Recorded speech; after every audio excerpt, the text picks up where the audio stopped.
I'm Ezra Raya, and this is the Manila Times.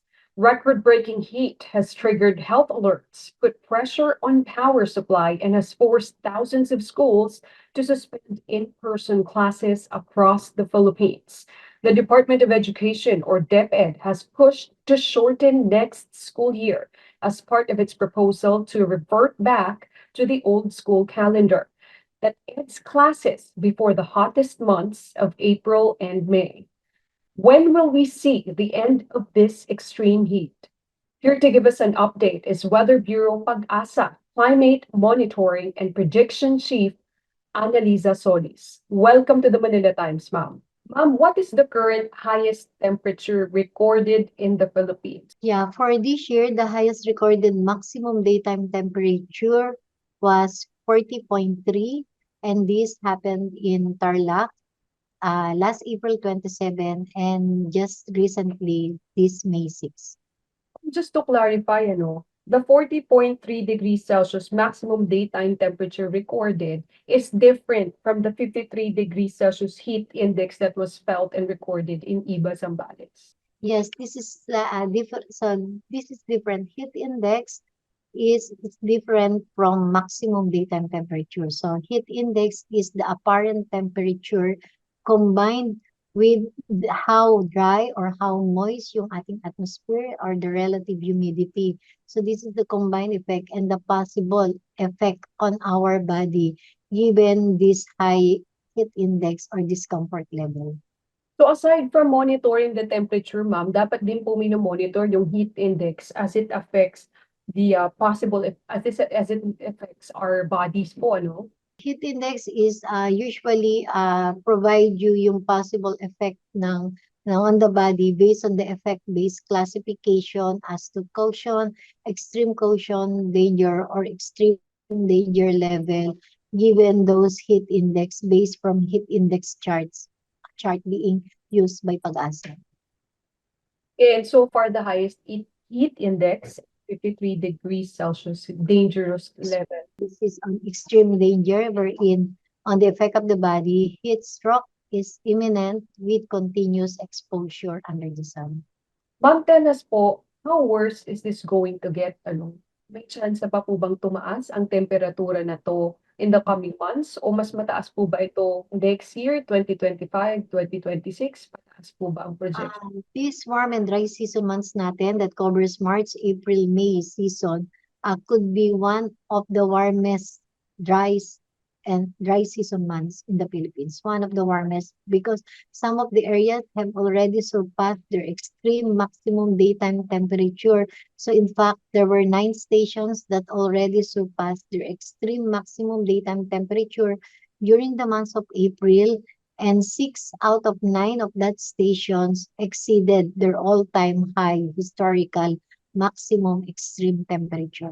O which stations po ito, ma'am? These stations are Clark, Pampanga, San Jose Occidental, Mindoro, Casiguran, Sangli Point in Cavite, Maasin, Leyte, Malaybalay, Naiya in Pasig City, Science Garden in Quezon City, and Catbalogan, Samar. So those are the 9 stations that already surpassed the extreme temperature record for the month of April.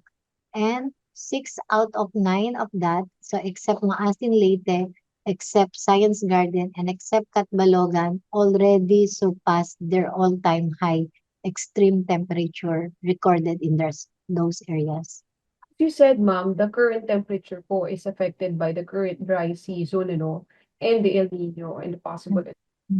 So, ma'am, how did we get to this point? Kasi po, I remember in the past decades, hindi naman ganito kainit ang temperatura. So, how did we get to this point? And is climate change to blame? It so happened that the peak of strong El Nino episode also happened during warm and dry season months in the Philippines. So that's one point. Kasi strong El Nino siya, and the peak of the strong El Nino impact was felt during the warm and dry season months natin. So that is why we experienced high temperatures or record-breaking temperatures. And also yung tinatawag natin yung due to global warming because of the contribution of the warming of the ocean temperatures due to the ongoing strong El Nino. So malaking contribution ng warming ng ocean temperatures natin at the global rate. So is there something we can do to prevent it from getting worse, to prevent this? So what we need to do, especially when extreme temperature occurs during the strong El Nino event and during warm and dry season months natin, is to prevention. Prevention na lang talaga. So you limit the time that's spent outdoors, knowing that as early as December 2023, Pag-asa already predicted that these warm and dry season months could be one of the warmest season natin because of the strong El Nino, and it occurs historically. So in fact, yung mga record-breaking temperatures na na-break nitong mga sa mga lugar na ito is during strong El Nino episode there as well. So meaning yung impacts of strong El Nino events ay nagiging so much extremes na siya. So that's why what we need to do about it is to prevention lang, lalo na when it comes to extreme temperature impact. Ma'am, that's about the weather in the coming weeks. So, tapos na po ba yung matataas na temperatura? When can we expect the start of La Nina, and when can we expect more rains to come in? So I think in terms of wider geographical area na naapektuhan ng extreme temperature, extreme heat, and even yung mga rainfall reductions natin that resulted to drought due to this ongoing El Nino.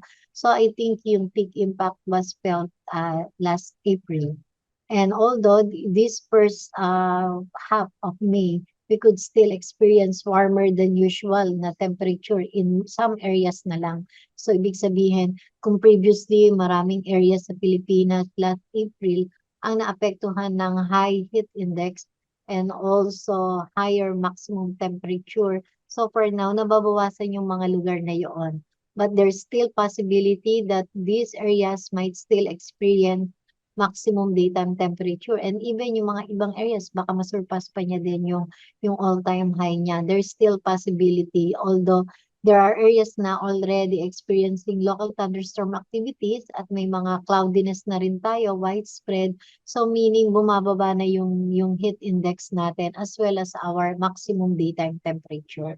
So I think this is good news, sa at least bumababa na yung ating init sa ngayon. But still, there are areas that could experience maximum daytime temperature na matataas pa rin and even high discomfort level pa rin. Ma'am, when can we expect storms to come in o mga pag-ulan? Meron minomonitor na a possible weather disturbance ang Pag-asa in the coming days or weeks. Possible low pressure area. So, but we need to keep on monitoring at tingnan natin yung progress ito if this could develop into a tropical cyclone or depression. So, tinitingnan pa rin natin. So, Pag-asa is always monitoring itong mga possible weather disturbances natin aside from the local thunderstorm activities that we could have. Yung sa La Nina po, ma'am, when can we expect it to come in? So, DOST Pag-asa is still at La Nina watch. So, meaning there is still possibility of around 60% for now yung nakikita natin ng possibility ng La Nina in the next 5 or 6 months. So, nandun pa rin tayo. So, once we issue a La Nina alert, so that's the time that we will putting higher confidence whether this La Nina might develop into a full-blown La Nina or mag-start siya this coming second half of the year. Weather Bureau Pag-asa Climate Monitoring and Prediction Chief Annalisa Solis, thank you for your time po. Welcome.